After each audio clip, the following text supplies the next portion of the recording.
Seconded by Small. All in favor? Any opposed? Abstained? Votes voted? Motion carried unanimously. All right, so essentially, what I would like to say is that the opt-out data that is provided right now to councils isn't everything that we need. So we can see how many students have opted out of the fee, but we can't see what students have opted out for the fee. So on ESS, our program societies, per our constitution, we allocate a certain amount of money to each of our program societies. And based on the amount of students in that program, but right now we cannot tell which students in what program have paid the fee. And so we are getting a lot of hassle from those accountants saying that they will not allocate our program societies their money because the numbers that we have aren't accurate. So, these are my views. I need this information. Jason, anything to add? Okay, discussion, I'll take Welling, Long, anyone else? Okay, we'll start with this. Yeah, so that's also an issue facing the art student union, and it's something I'm made aware of. There's a few other folks with program society stuff. SciSoc just gives everyone the same amount, so it's easy on their part, but for those that actually do prorate it, it's really complicated, and we're in kind of a bind. We thought we had permission from finance to compare the data sets about 2 months ago. And I started to do so, and then when I double-checked with the registrar just to make sure, I got contacted by finance that said, absolutely not, you may not compare the data. Any previous indication from us that you could compare the data is now null and void. So we're kind of in the same spot that we're in then. I think the best way to go about doing it is using the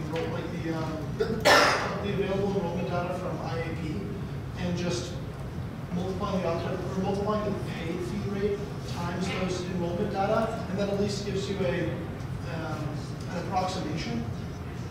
We're working on getting we brought it up at the undergraduate student relations committee too, and it's something we continue to work on, is trying to get access to program-specific data, because we have those data sets. We're not allowed to compare the data sets. Finance doesn't let us. I'll allow Matt to expand on that, and I'll take it. So just for clarity, because I think I understand what you're saying, Sonny, you're saying like just assume that the opt-outs are the same across every department and continue to prorate it? That's until we have the program-specific data. I don't know that there's a better way to do it other than changing your constitution, which I don't. I think it's a very complicated solution to something that should be really, really simple ask for finance. Yeah, so essentially what my VP Finance has told me, that the accountant told her, is that like she will not allocate the money to our program societies using that information. So we got our program numbers from our faculty this semester, and we applied our opt-out rate to it. We calculated, like let's say the environment and business students account for 25% of the total environment population on campus this semester. Therefore, they should get 25% of like money that we had to give our program societies, and they said no, that isn't good enough. So they won't allocate the money, and that's the problem. Okay. We'll address that. Yeah. We'll change that. That is an easy decision for me to step in and change. So I scheduled a meeting with Michelle this as well, so we'll make sure that happens. Ina, then John. Can you speak up, please? Sorry. So this is more towards Seneca. So do you have the newer data for the opt-out rates after like all the fee payments are due? Because the most recent data I've gotten from you was from December 19th. The fee like at the end of last term. So it'd be really useful if we could see what is the current status about this term's opt-out rate. Yeah, sure. So I mean, not very much changes between December 19th when the fees close and now. In fact, your opt-out rates will only ever go down unless, even if people drop out, the opt-out rates will go down because people can continue to pay, but they can't continue to opt out. So it only gets better from now on. But fees weren't due in December 19th, fees were due in January. So like many people. Well, fees closed on December 19th. No, the late payment fees. Late payment, sorry? You mean people paying late? Yeah. A So very like small we had a percentage. high amount of Yes. unawareness, so I wanted to see the final data, including Sure, the final data isn't final until 100% drop deadlines have passed. And that unaware is not going to change that much. I can send you the, well, I'm putting together right now a per term breakdown for every society's fees, because I was requested by a few societies. I've been doing it manually throughout this meeting actually, because the data is in such a format that's terrible to work with. But, you know, that's how finance gives us it. So. But I'll send you that so you'll have a better indication. And just to clarify for you what that unaware is, it's people who didn't touch the page for the opt-outs, so we're not aware whether they expressly chose not to opt out of anything, or if they weren't aware of it. That's not that we're unaware of what they've done. Okay, because like the data, the email that Seneca sent out wasn't clear on what the labels meant. So like I didn't know what unaware actually meant for. Yeah. But thank you for clarification. We explained that day last time, but we this time. Cameron? So it's like not really opt-out, but more of opt-in. Do we have data about how many people are opting in every time we different fee brackets, especially for each society? So of the, so like, what are you asking for? Do we know how many people Opt back in.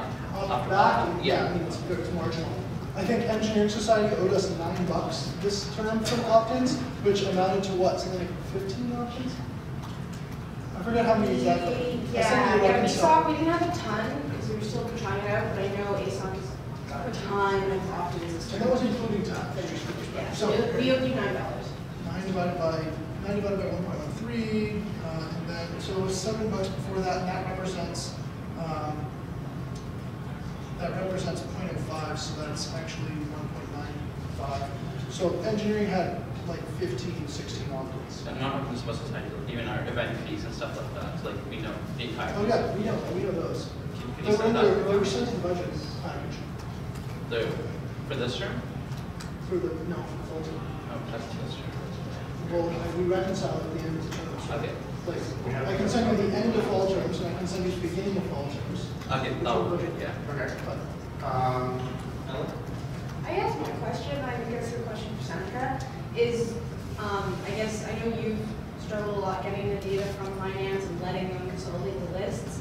And it's like, I think it's something that all the societies want. And is there anything like we can do? Like, is there any emails we can send or like be there saying like, we want this data? Like, there's 6 societies and all 6 of us are like, we really need this data. Like, is there anything we can do to help you yeah, so advocate for this data? there's, I don't know, so it gets complicated because every time somebody sends an email to finance about it that isn't me, they get mad at me, and it hinders my ability to do it more.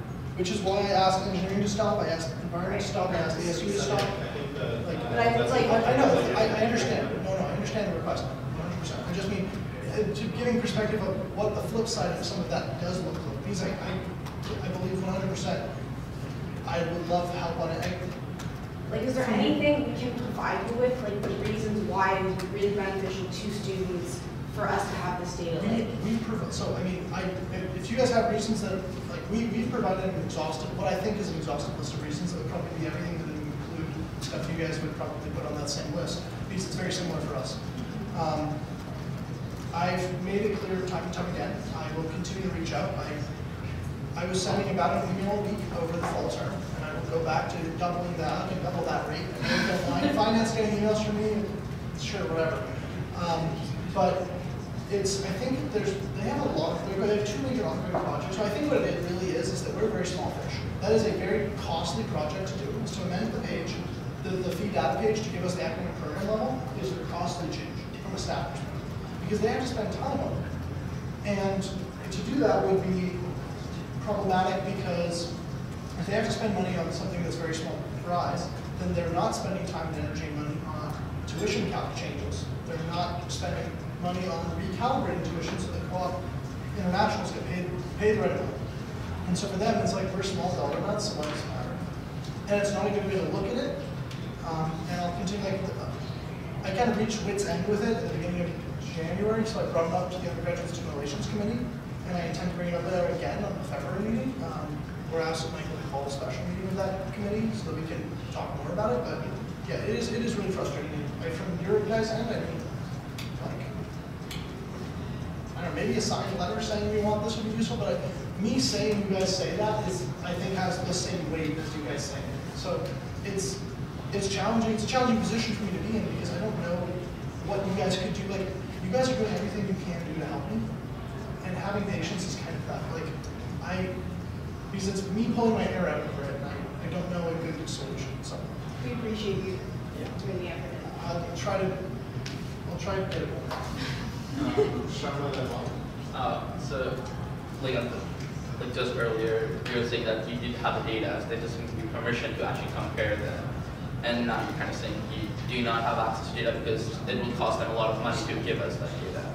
Similar. So, no, they cost them time and energy to give it to us in their format because they have to redo the report server. For us, we could compare the data. The reason they don't like us comparing the data is they don't want us to know which students opted out. They just want us to know which students paid or were unaware.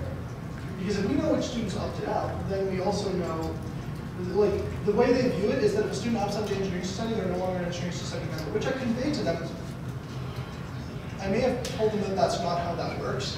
But, that was because of I know you guys have associate member status and stuff like that, so it's like basing off of things like it's more nuanced than that. And so, but they're like, well, someone's right not to pay that. You shouldn't get to know who they are then. I'm like, okay, but we know who they are for every other fee. What does it matter? That's already it's not like I'm sharing with NSOC who this person is. All I'm sharing is that when the person taps the walk card, a red light goes off or a green light goes off. So I try to make that case to them. But a lot of the university departments think of us as like a group of four like elected students and like a couple staff. They don't really realize that we run a big multi-million-dollar ship. I don't know, we could literally just sign agreements and we wouldn't tell societies that who paid on our, but we just want the program data about how many people in that program. I could print out like 1,000 stacks of paper that say exactly what you just said, and from my emails to finance. Well, and then Hans. That's to Ellen's point, like, society, I would love to, thank you so much for all the effort you've done for us, Seneca, but then I was just thinking, would it be possible that if with faculty support, like if we have more so-called adult support on our end to help support this, to help advocate to highlight why it's important for us to know who opted out or what's the breakdown for the opt-out, would that help you?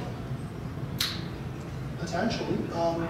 I think I need to reflect on that one a little bit more because the other element of this is like, I'm trying to play a balancing game here, right? Every email that pisses them off is another-ish area where they're not supporting us. Like they delayed paying us our fees because of, and the society fees because of like stuff with the frustration process. So they hold all the cards. I hold 0 cards. So I'm trying to get as much as I can with nothing. Well, like, I understand the pressure. I need to think. I'm telling you, I need to think about it. Okay. Because I need to think about what adverse effects I can have on other areas. Because if that meant, if them getting frustrated means our fees coming late, and that means students or individual students in environment, science, arts, whatever, are out of pocket, you know, thousands of dollars for personal expenses that we pay for the society, or for society expenses like that, that's not a good compromise either. So, let me think about it, and I'll try to figure something out. Yeah, that's the best I can offer the moment. John? So, correct me where I'm wrong. Societies, Maths Law, represents all math students, not students who pay the Maths Law fee. Yeah. Yep. Okay. So they're entitled to the list of all math students. No. No. So the societies are not entitled to a list of the students they represent. No, we're entitled. Is the university on drugs? Well, I mean, that's kind of, John, that's kind of the argument that we made at the USRC, which is the Undergraduate Student Relations Committee. It's like, this is our data. We own this. They're a broker. They're like the person who does the transaction for us. But at the end of the day, it is our data, it is our money, and those are our members. We're a legal entity with our entire purpose is to represent undergraduate students at the University of Waterloo, not undergraduate students that the university feels we should be allowed to represent. John, you are preaching to the choir. So, when do we start using our legal service to tell the university that they are infringing on our ability to carry out our The minute I use litigation is the minute every other door at the university closes. That's the door that saves students $10,000, international students $10,000 in math. That's the door that gets Amanda's funding for CRT from the health services. That's the door that gets Michael's seat on the board of governors. When we do stuff like that, that hurts everything else. And that's the problem, is when we put pressure on one area, at the end of the day, we're at the whims of the university in some capacity or another. And I do not want to put us in the position of York or Guelph Federation of Students who don't get along with their admin at all. And it means they don't advance any important things for students, except for what they fund themselves. It would be like you'd become exclusively an organization that provides things the university refuses to because our relationship's so bad with them. Instead, we're an organization that convinced the university to spend $11 million to lose $6.5 million a year to help co-op international students. And we're able to do that because of our relationships. So it's a very complicated issue. I mean, it's nuanced. Matthew? We're taking appropriate steps to escalate this, like at a top of the chain, if we can respond and change it. I think that, litigation would be We're like 5 steps away from litigation right now. Last. Ken? Curious. Is this information available under the Freedom of Information Act? Nope, it's confidential information about the students. It's personal information. I don't want the certain numbers. Yeah, but Doesn't matter. like at a certain point, would you want somebody who's like external to the university, like a potential employer, interested in the university and getting data about the pay fees? Well, they won't know it's me. They will just know that how many people in this program paid the fees. John, the university is already super nervous about FOIA being used in any of the fee data stuff because of one, super complicated, two, tons of staff time to use. They're trying to do everything they can to avoid that. They didn't want us to publish. For a while, our opt-out data made it confidential. I think in societies, you can't tell your councils what your opt-out rate is. You just have to tell them this is your fee check.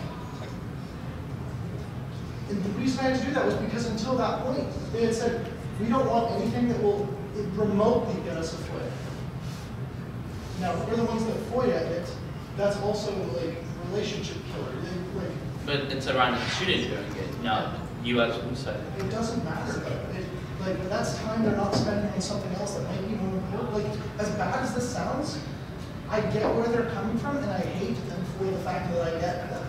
Like I get it, and I hate that I understand why they're doing what they're doing. And I'm going to try to fix it, but I need you guys to like have your patience with it, and we'll find some interim solution. The interim solution for environment ASU, I think, is we prorate the fee based on the current enrollment data, and we figure out the program breakdowns later, because it's not, at the end of the day, it is not make it or break it from a survival perspective for us on program data right now. It isn't. It's a convenience. I think that we've simply Yeah. your That's good. cool. Yeah, no, I was asked to bring it up, so I did. Thank you. Anything else? Please bring it off to us offline. Any other new business items? Seeing none, we move to announcements. The next regular meeting of council is scheduled for March 8th, starting at 12:30 p.m. in the SLC NPR. And don't forget about the President's Leadership Awards. I sent you guys all an email about that. 12:30.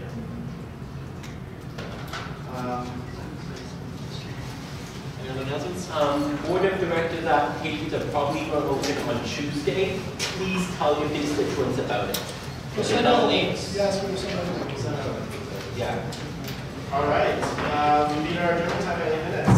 Adjourning at 5:52. Thank you, folks. I have a majority of policy procedure. No. Okay, We would not change that. I was like, we definitely, I definitely saw something. Because I want you folks to be